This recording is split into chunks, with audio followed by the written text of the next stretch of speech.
Hi, my name's Brody, and I'm going to be showing you my hackathon submission called Candy Catcher. Now, Candy Crush is kind of like that apple picking up game where you have that basket and you control it and you try to pick up the apples.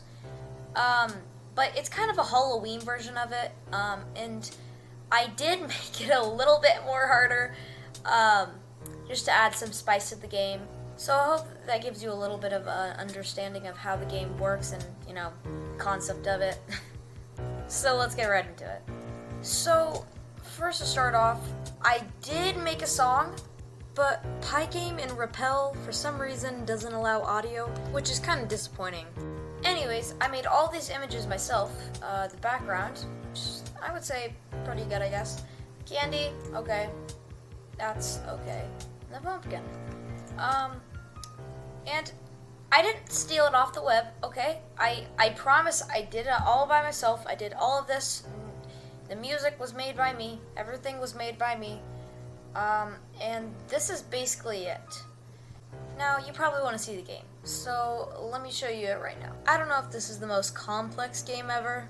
But I did put a lot of time and effort in it. And I would say it's pretty good.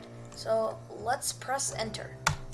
Now, right off the bat, candy start falling and at a pretty fast pace.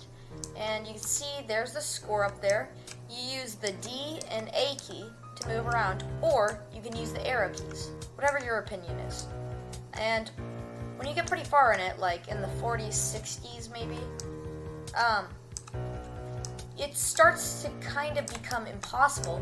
So what you actually need to do is holding the shift button and then tapping a key makes you go a lot faster. So this is me moving at a normal pace, and this is me holding shift.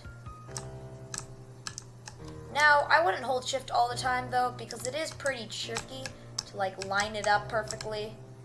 But use it every now and then and it'll help you a lot. Now, I feel like that kind of sums up the game, basically.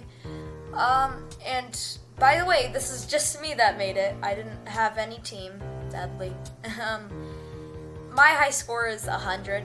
Not to, flex or anything, but anyways, I put a lot of time and effort in this game, and I hope you like it.